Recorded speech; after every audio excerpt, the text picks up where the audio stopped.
Welcome to অগ্রগতি Anjana's kitchen and blog. নমস্কার, অগ্রগতি অঞ্জনার কিচেন অ্যান্ড ব্লগে সকলকে জানাই স্বাগত। আজকে পয়লা বৈশাখ, তার মানে শুভ নববর্ষ। আর শুভ নববর্ষর দিনে আজকে তৈরি করে ফেলেছিলাম এই ঠান্ডা ঠান্ডা পানের লস্যি বা পানের শরবত। আজকে যা গরম পড়েছিল, তো আমি চিন্তা করলাম যে ঠান্ডা কিছু বাড়িতে তৈরি করে খাওয়া যাক। আর পয়লা বৈশাখ মানে বাঙালির ভুঁড়ি ভোজের দিন। বাঙালির পয়লা বৈশাখ মানে নানান ধরনের রান্না বান্না খাওয়া দাওয়া দিয়েই কিন্তু আমরা পয়লা বৈশাখের দিনটিকে উদযাপন করে থাকি। আর আমি প্রতি বছরের পয়লা বৈশাখের দিনটিতে একটু ভিন্ন স্বাদের, একটু অন্য ধরনের রান্না তৈরি করার চেষ্টা করে থাকি। আর আজকের পয়লা বৈশাখের দিনটিতে যে ভীষণ গরম পড়েছিল, সেই গরমের দরুনই আমি তৈরি করে ফেললাম পান পাতা দিয়ে পান পাতা শরবত বা পান পাতার লস্যি। তাহলে চলুন এবার দেখে নেওয়া যাক আমি এই পান পাতার শরবতটিকে কিভাবে তৈরি করেছিলাম। পান পাতার শরবতটিকে তৈরি করতে আমি 6 থেকে 7টা পান পাতা নিয়েছিলাম। এভাবে কুচি কুচি করে পান পাতাটির বোটা ছাড়িয়ে নিয়ে পান পাতাগুলিকে এভাবে ছিঁড়ে নিয়েছিলাম। এরপর পান পাতা শরবতে দেবার জন্য আমি কাজু এবং আমন্ড বাদাম নিয়েছিলাম। আমন্ড আর কাজুটাকে জলের মধ্যে ভিজিয়ে রেখেছিলাম 2 ঘন্টা মতন সময় ধরে।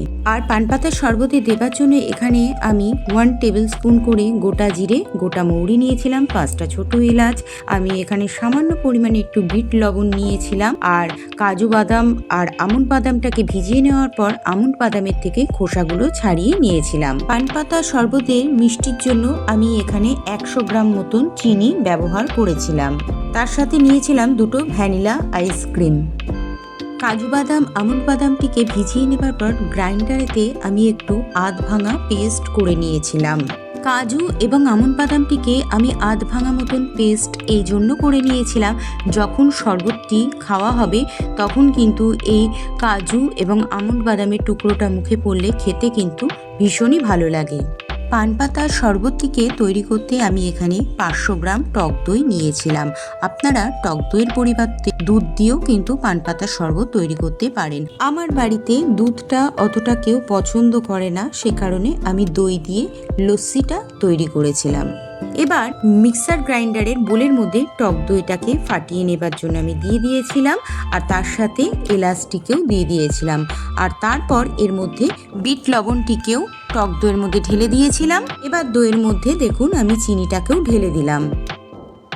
দেখুন মিক্সার গ্রাইন্ডারের মধ্যে টক দইটিকে বসিয়ে আমার কিন্তু টক দইটাকে ফেটিয়ে নেওয়া হয়ে গিয়েছিল। এবার আমি ফ্যাটানো টক দইটিকে একটি কাঁচের বোলের মধ্যে ঢেলে নিয়েছিলাম।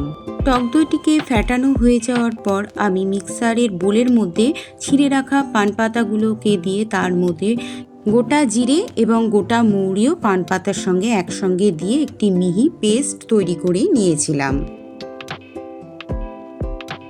এবার পান পাতার পেস্টটিকে আমি যে ফেটিয়ে নেওয়া দইয়ের বোলটি ছিল তার মধ্যে একটি ছেঁকনি দিয়ে পান পাতার পেস্টটিকে আমি ছেঁকে নিয়েছিলাম।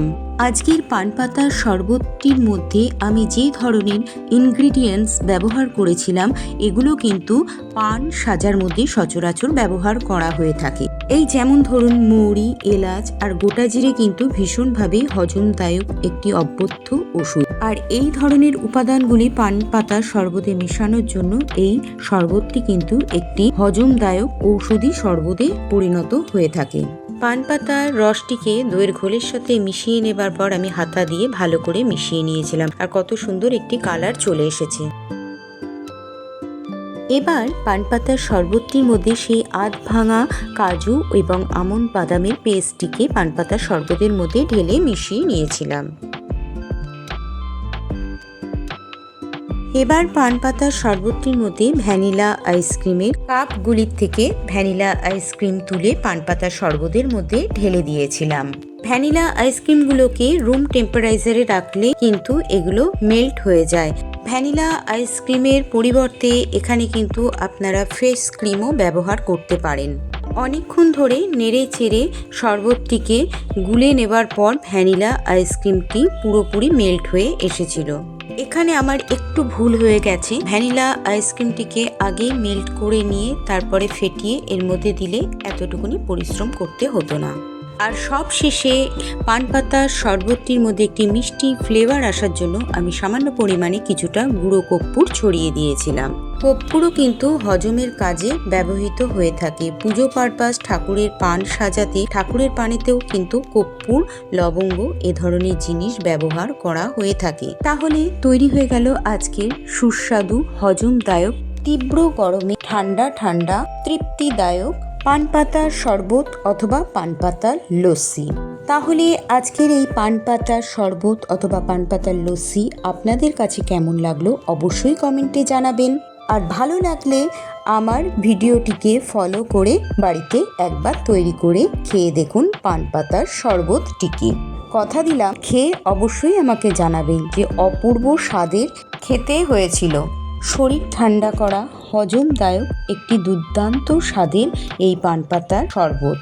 আমার চ্যানেলে যারা নতুন ভিজিট করছেন তাদের উদ্দেশ্যে বলবো, আমার চ্যানেলের নতুনত্ব ইউনিক রেসিপিগুলো দেখে, এছাড়া ব্লগ ভিডিওগুলো দেখে যদি আপনাদের ভালো লাগে তাহলে অবশ্যই আমার চ্যানেলটিকে সাবস্ক্রাইব করে দিয়ে পাশে থাকা অল নোটিফিকেশন বেলটিকে অন করে রাখবার জন্য।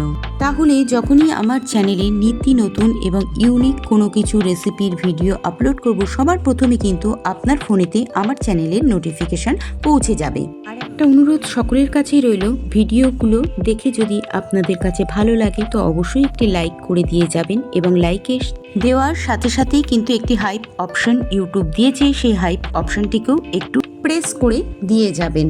আমরা সচরাচর সকলে কিন্তু কোল্ড ড্রিঙ্কসটিকে ভীষণভাবে প্রিপেয়ার করে থাকি, কিন্তু এই অথেন্টিক স্বাদের পানির শরবতটিকে অবশ্যই কিন্তু বাড়িতে একবার অন্তত তৈরি করে খাবার অনুরোধ রইল সকলের কাছেতে আমার।